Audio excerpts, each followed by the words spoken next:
Alors salut, là je fais une petite vidéo pour dire que dans pas longtemps je vais lancer comme le titre l'indique une vidéo en fait où je vais vous montrer ce que je vous ai expliqué la dernière fois, mais cette fois-ci vu que vous avez vu comment c'était long déjà, donc en fait maintenant on va s'occuper d'une chose à mon avis qui a dû intéresser pas mal de personnes, à se demander même si certains se disent c'est vrai.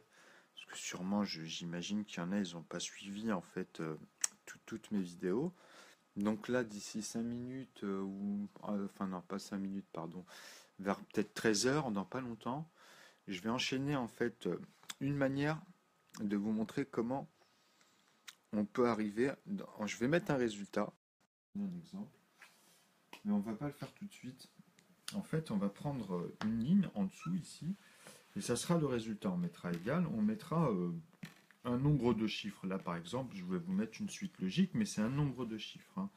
Donc, par exemple, ça c'est pour vous montrer. Ça c'est pour vous montrer qu'on peut continuer ici, vous voyez, à mettre des chiffres, en fait, finalement. Mais ce qu'il faut comprendre, c'est là où je m'arrête, là, par exemple, c'est toujours l'unité, celui-ci, on est bien d'accord, hein. Donc, comme je vous avais expliqué la dernière fois, quand on met un chiffre, c'est-à-dire que là, je l'ai mis ici, donc on part de cette ligne-là, puisque là aussi, c'est l'unité max, c'est la tête, on va dire, c'est celle de la puissance, puisque si j'enlève celui-là, et celui-là, et celui-là, et celui-là, je suis obligé d'à chaque fois de mettre des zéros derrière. Vous comprenez? Si on retire les dizaines, l'unité, les dizaines, la centaine, etc. Donc après, c'est quand on veut rajouter des chiffres, donc l'unité, il se décale. Vous comprenez? Donc ça, c'est dans le nombre de chiffres. Donc s'il y a ça, moi par rapport à mon raisonnement, bon, vous allez comprendre que ici, si on est passé à deux chiffres, ça veut dire qu'automatiquement les sommes qui vont arriver à ici, elles seront toutes de 2 zéros là. Ok. Donc ça, c'est pour vous donner une tranche comme ça, un nombre de chiffres que je suis parti ici vis-à-vis de, bon, cette suite-là. Mais il faut les faire apparaître par rapport à, comme je vous ai expliqué, sur les lignes. Et en fait, quand vous reprenez à chaque fois les lignes, ou n'importe lesquelles, en fait, même si vous en mettez deux personnes qui commencent au début, vous avez compris qu'il faut calculer à chaque fois de deux chiffres ici pour que ça somme à 9. Mais si ça ne le fait pas, par exemple, si on vous a mis 8 et 8, vous avez vu qu'ici, on peut se permettre d'aller dans les dizaines et dans les centaines. Donc on peut arriver à une certaine quantité. Ici, vous comprenez? À combler pour que, après, on s'occupe que de ceux qui sont à l'intérieur. Puisque le plafond des intervalles, ici, on sait que comme c'est le 1, on est dans l'intervalle A, ok, de l'entête ici. Donc, la somme ici, déjà, ça fera 8 et 8, 16. Mais moi, ici, par exemple, je peux rajouter un 2. Ou sinon, je peux m'amuser avec 2, 1. Vous comprenez? Mais il faut terminer. Il faut terminer pour faire en sorte qu'ici, vous ayez 12. Ok?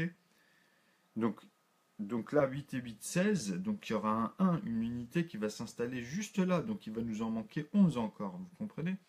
Donc voilà, c'est ça qu'il faut faire en rapport. Et ici, c'est pareil. C'est-à-dire sur les deux chiffres ici qui vont venir, eh ben on va penser à la suite. Donc cela finalement va avoir l'unité 3 plus 12 à mettre ici. Ok?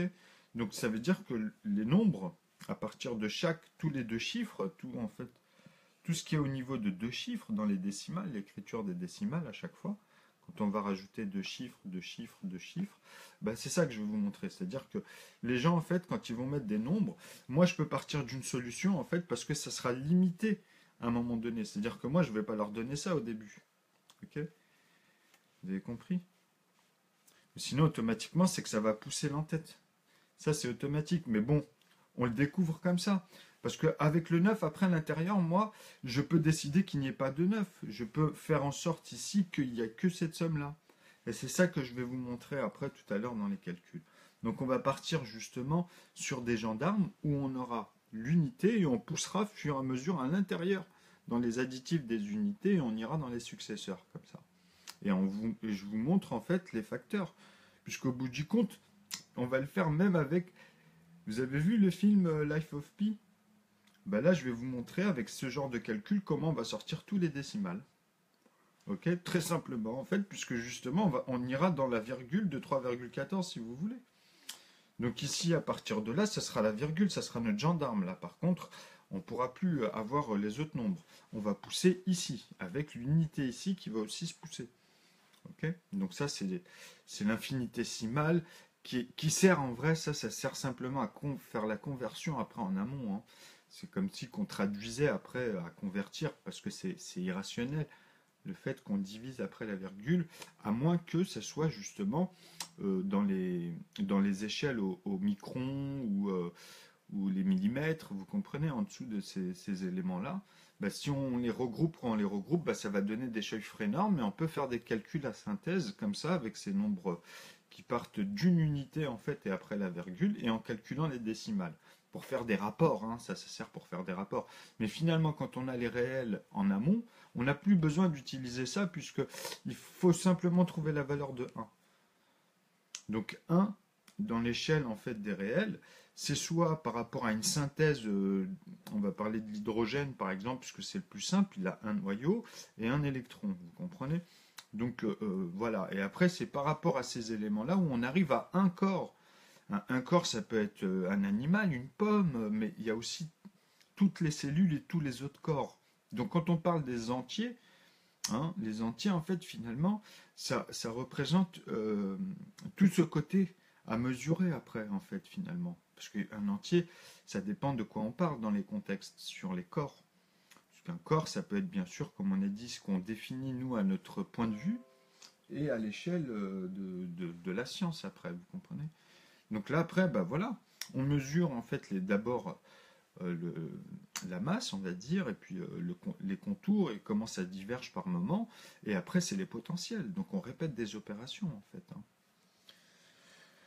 Donc là, par rapport à pi, vous allez comprendre que ça sera juste des proportions. On va revenir sur les proportions. Mais ça sera toujours lié avec cette fameuse unité en fait, qu'eux ils découpent, mais j'utilise 0,5. D'ailleurs, dans les états de Riemann, ils ne peuvent pas aller entre ce point-là et ce point-là, et ici c'est 0. Ok, enfin, le point de départ, on va dire, des lignes, des axes de I, hein, sur tous les points ici algébriques, donc qui sont liés au nombre premier, hein, on va dire les verrous. Donc ils ne peuvent pas dépasser ce point-là qui est à 1,5 finalement, de 1. Ici, l'autre point, on va dire, il est à 1. Ben, en fait, dans leur forme, ils tomberont toujours ici, quoi. Les points de 0 de Riemann, d'ailleurs, ils se trouvent à ce niveau-là. Ok, alors qu'en vrai, moi je leur explique parce que justement, eux, leur problème, c'est que dans les suites, comme eux, pour eux, c'est A. Donc dans leur tête, finalement, à cause du 9, parce qu'ils ne le comprennent pas, ils l'ont bloqué initialement avec la preuve par 9. C'est des petits produits en croix, vous comprenez. Pour eux, c'est limité, c'est pas tout le temps bon. Parce qu'ils n'avaient pas compris, en fait, car dans la structure des mathématiques, ils avaient mis en tant que numérateur, hein, justement, des nombres à 2 chiffres ou à 3 chiffres. Et ça, c'était une erreur en fait. Parce que justement, dans les asymptotiques, on doit pouvoir les calculer par 10. Parce que justement, c'est de 0, comme je vous ai dit, à, dans les lignes, dans les axes, hein, de 0 à temps. Vous comprenez? Sur la dernière vidéo. Donc c'est relatif tout ça. Hein.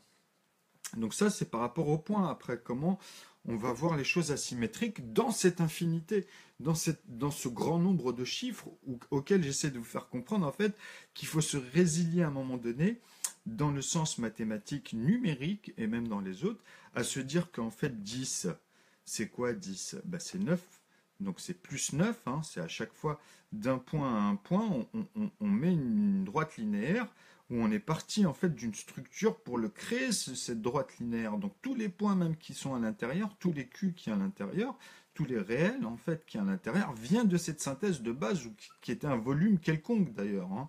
Donc là je l'ai mis en sphère, mais en vrai c'est un volume, hein, une solution, un poids qu'on a.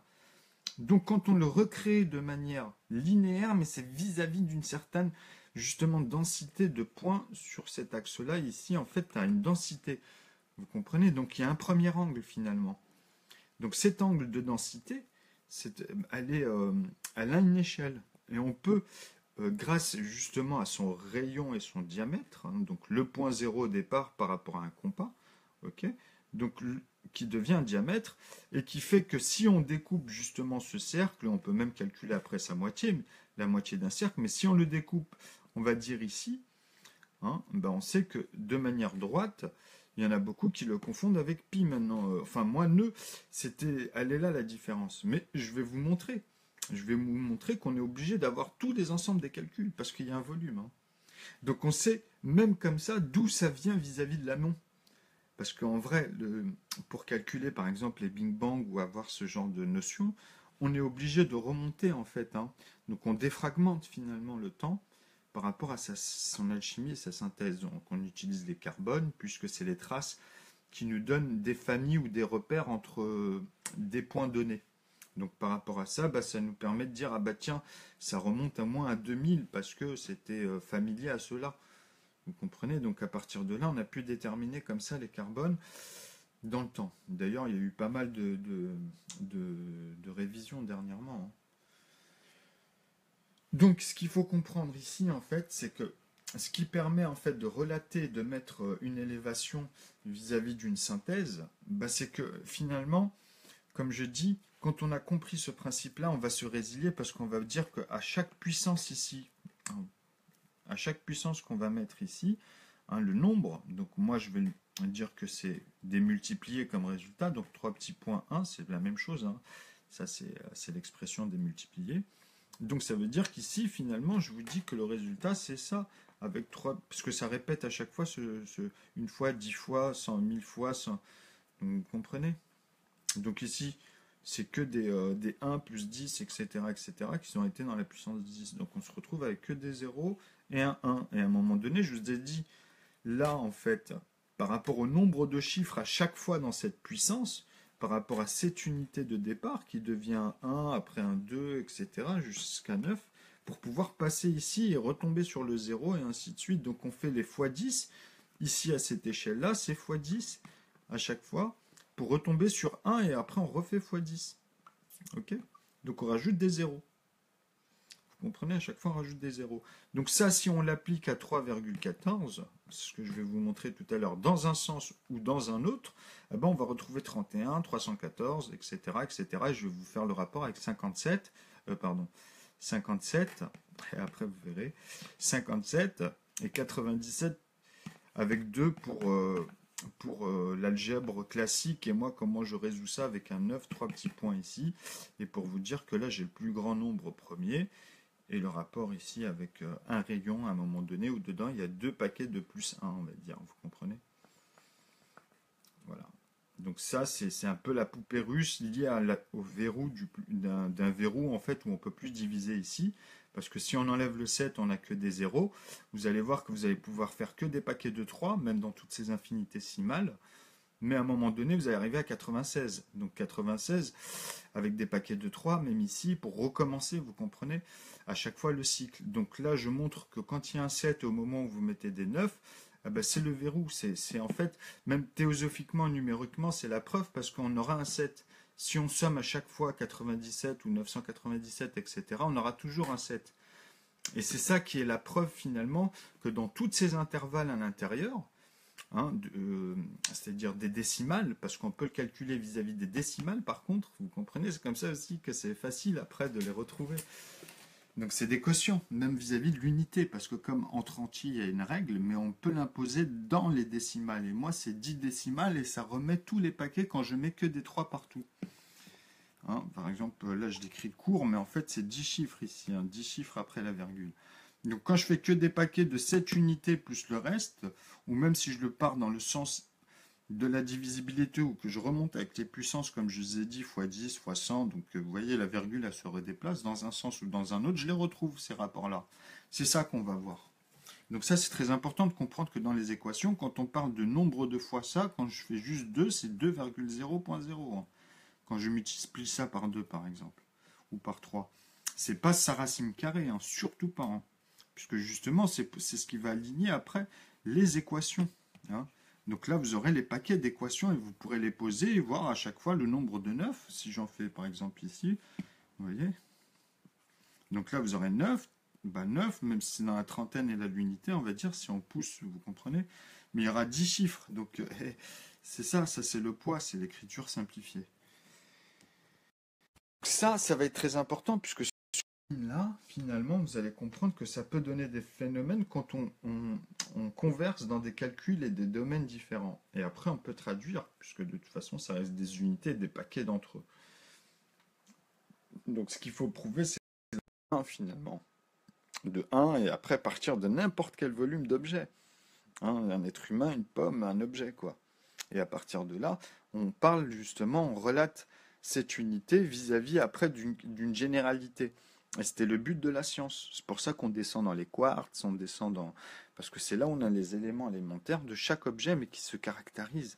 Donc vous imaginez l'importance de l'alphabet et des mots pour pouvoir justement donner des caractères et des repères dans chaque spécialisation, justement.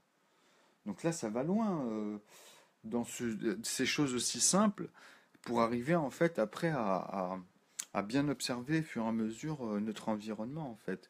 Être même bon client ou bien comprendre ce qui se passe entre les domaines au fur et à mesure quand bon, on tombe dessus. Mais déjà ça, ça permet d'énumérer les choses et dans la fonction de voir la même chose, de créer des facteurs et de créer en fait des images sur des théories. Donc juste ce principe, le fait de mettre ici chaque somme en bas.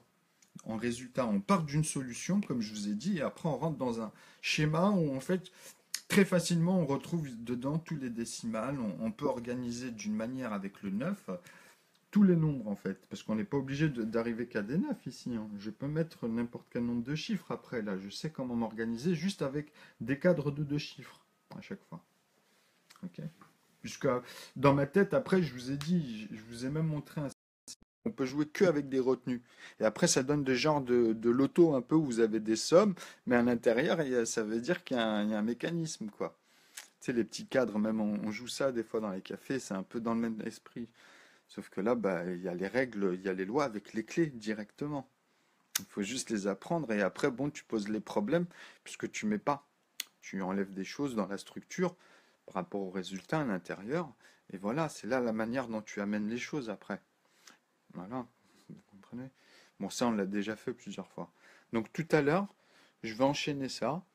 Je ne sais pas combien de temps ça va durer, parce que je vais essayer de le faire vraiment de manière limitée, comme d'habitude. On va partir de quelques nombres, et pour comprendre le phénomène au début, à partir des 2 chiffres, justement. Et après, bah, comme je vous ai dit, vous allez vous résilier, puisque finalement, vous allez avoir l'ensemble cadré. On a besoin de toujours tendre cette ligne tout le temps, que ce soit au niveau du volume ou bien à sa reconstruction linéaire. Donc quand on dit linéaire, c'est-à-dire que cette ligne-là représente la densité, hein. Ça représente vraiment des éléments concrets de ce qu'on a synthétisé d'un volume. Donc le volume, c'est pas forcément des sphères, hein. Tu peux donner tous les noms que tu connais dans la géométrie, il y en a encore plus dedans. T'as toutes les formes de structure finalement, tu vois.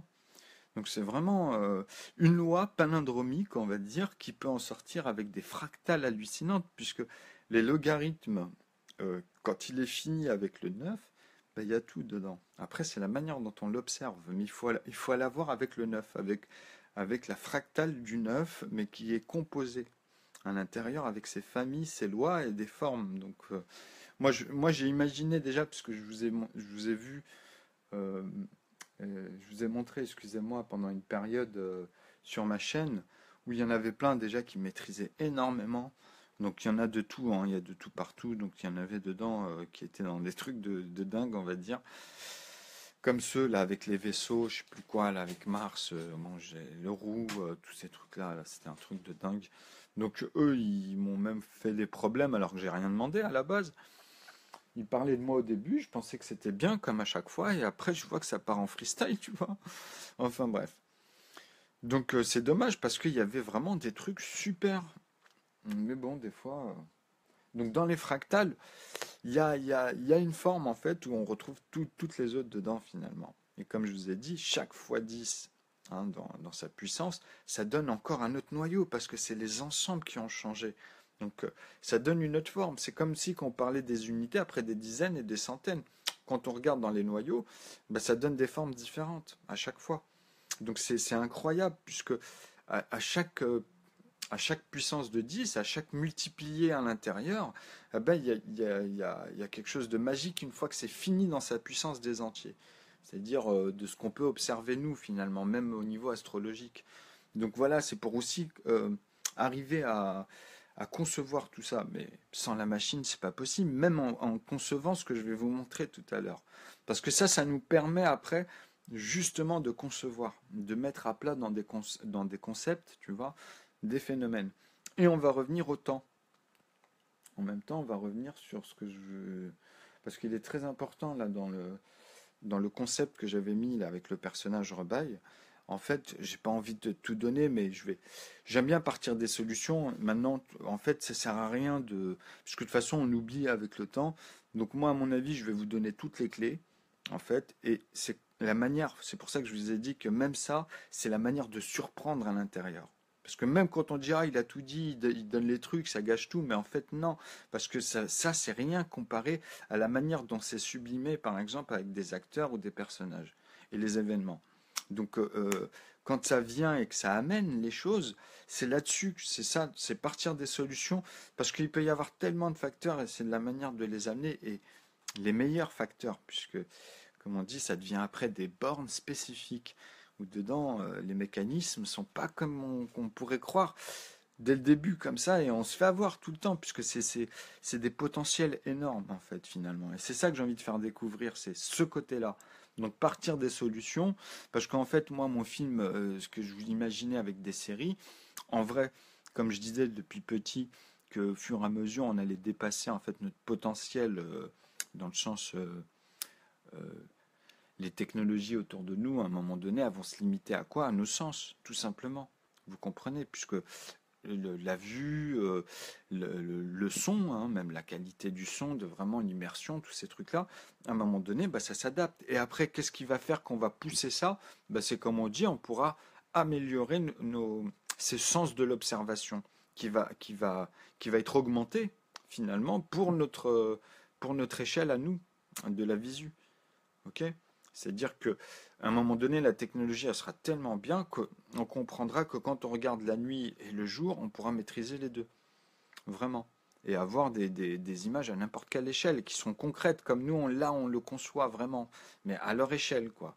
Et pas aujourd'hui avec des phénomènes et on déduit par rapport à ça vis-à-vis des rayonnements ou des points ou des températures ou bon, hein, des objets comme ça qui apparaissent donc là, c'est encore différent, vous comprenez ce que je veux dire. Donc ça va plus loin. Donc c'est pour ça que dans la fiction et ce côté pragmatique, ça va nous amener en même temps à vous faire découvrir une chose, par exemple auquel j'en suis persuadé aussi depuis que je suis petit, c'est que on sera obligé d'amener le sens du temps avec d'autres calculs. Parce qu'à cause du bissextile, et comme je vous ai dit, en vrai, tous ceux qui fêtent leur anniversaire, il faut se réaliser une chose, c'est que c'était erroné. On est décalé. Moi, je suis pas Verseau en vrai. Vous êtes né pendant une période où même cette période-là, elle est décalée. C'est ça que j'essaie de vous dire. Et Michael Lionel, il en parle très bien. Et ça, c'est connu même dans les études. C'est pas moi qui spécule là, hein. Donc, le fait de résoudre justement les problèmes auxquels ils étaient coincés, hein, dans des calculs qui étaient trop petits, malgré qu'ils en faisaient, hein, mais ça sautait puisqu'ils découpaient en fait. Eux, leur problème aujourd'hui, je vous ai dit, c'est que même dans la montagne infinie de zeta de Riemann pour la distribution des nombres premiers, qui voulait relativiser avec les points zéro, parce que ça donnait un point pour faire aussi une autre recherche, tu vois, qui pouvait donner d'autres termes qu'on pouvait valider et à partir de là se poser dessus concrètement pour continuer en fait à finir ce théorème-là. Donc avoir l'ordre de la distribution des nombres premiers. Ok? Comprendre leur ordre puisque ça se dépose. Vous avez vu les marches comment elles sont dans la vidéo, quoi. Elles sont à cause des jumeaux, ils appellent ça aujourd'hui, ou il y en a d'autres. Mais en fait, ils n'ont pas nommé le 8 et il y en a d'autres. Après, un certain nombre de chiffres, ça devient des 10. Il y a toutes les paires en fait qui apparaissent. Mais elles sont de plus en plus, on va dire, visibles dans les nombres de chiffres. Quand on arrive à 351 chiffres, bah, effectivement, il y a un rapport et je vous l'ai donné, hein. Et dedans, c'est automatique que cela apparaisse. C'est automatique. C'est exponentiel dans les valeurs de nombre de chiffres. Donc on appelle ça aussi les cycles. C'est-à-dire c'est leur positionnement, eux, leur densité par rapport au nombre de chiffres, ils sont partis par 100.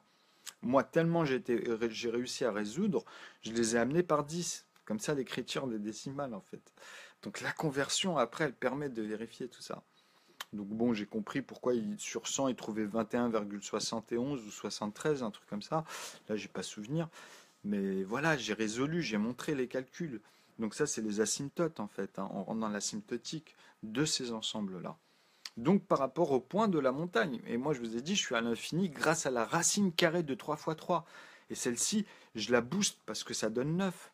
Donc 9 et 9, 18. Quand j'ai deux J dans ma tête, en fait, il y a le premier et le deuxième. Donc j'ai tous les autres. J'ai 8 et 8, 16. Donc voilà, il faut faire plus 2. Vous êtes à moins 2 quand vous utilisez après des Z, par exemple.